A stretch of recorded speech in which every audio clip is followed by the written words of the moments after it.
Keep it going for Eddie, guys. Isn't he great? Yeah.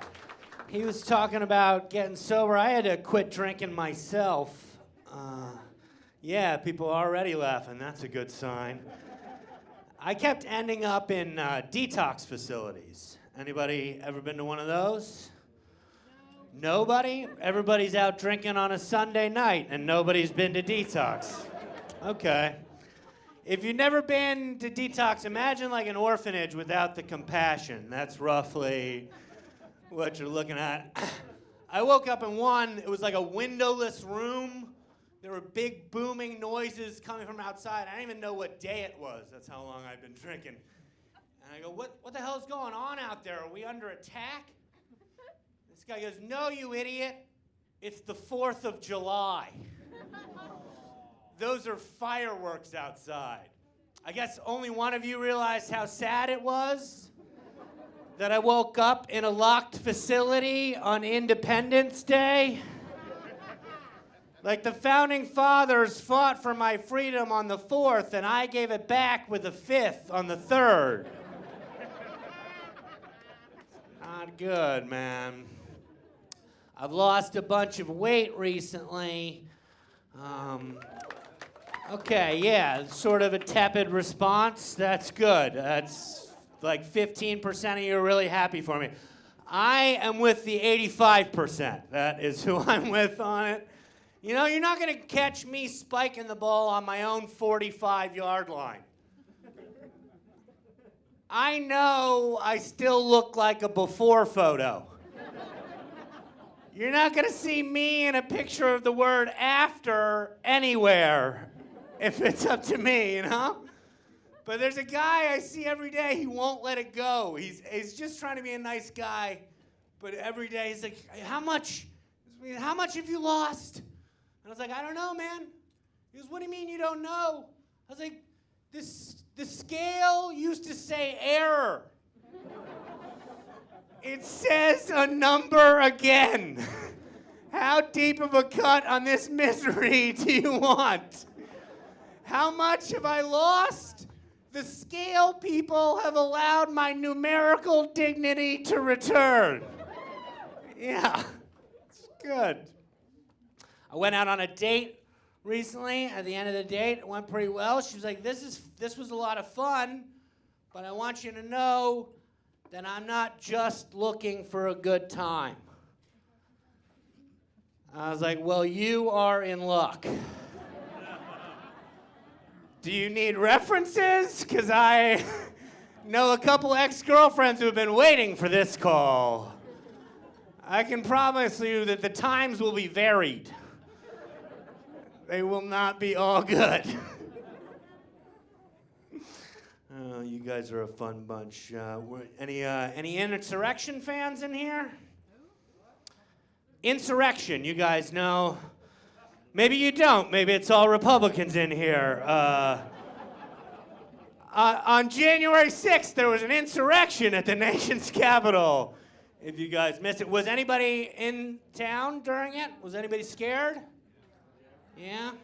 I was pretty scared myself on January 6th. And then on January 7th, the FBI came out and said that the new plan was that they were going to attack all 50 state capitals on Inauguration Day. And that's when I relaxed. Because I was like, imagine knowing one Trump supporter that knows all 50 state capitals. Much less knowing 50 Trump supporters that know all 50 state capitals. I'm gonna put together a plan to attack them simultaneously. It sounds too much like a presidency to pull off. Frankly, I'm a member of the liberal elite. I don't know all 50 state capitals. I learned them to make fun of the Trump supporters during this joke. You guys know how comedy works. People were worried for me, though, because I live in one of the capitals. I live in Annapolis, Maryland. So people were really concerned that be careful down there on Inauguration Day. And I was like, I wish whatever junior varsity revolutionary that would attack Annapolis, Maryland would try me. Are you kidding me? Washington, D.C. is 45 minutes down the road. The big game, the federal government. You've been waiting for it your whole life. And you're like, I can't handle Joe Biden, maybe Larry Hogan for a day. What kind of timid Timothy McVeigh is dipping his toes in the revolution? I'm not scared of that guy, man. I drive to D.C. 3 times a week to do stand-up comedy. You have to care about the revolution more than I care about my stand-up comedy career, which is not a lot at this moment. You guys are a fun bunch. Are you drug people? Yeah. I was never a drug guy growing up. I was one of them Nancy Reagan kids. Just say no. But they got me with the edibles. I was like, let me get this straight. You're putting the drugs in the dessert? You got me.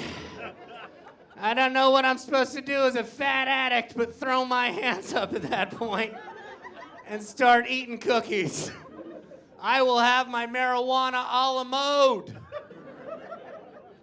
I thought that edibles would be clean, harmless fun, you know? But I forgot that I have a severe nut allergy.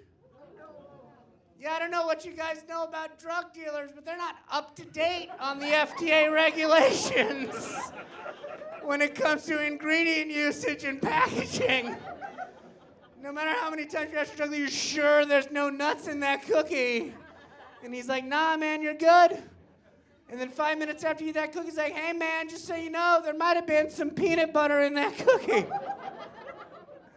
I have a serious allergy. I have to rush to the hospital. I get a shot of adrenaline, and it saves my life.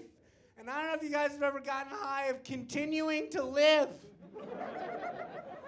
followed by your actual high kicking in. But it is the only way to do drugs. It's the only way I'll do drugs now. Now I have like a weird autoerotic asphyxiation type drug problem. Where I'm like, I need all the weed and then a little bit of nuts at the end just to make it exciting. And I know that sounds like a weird sexual way to take that joke, but you guys don't know what anaphylactic shock is like.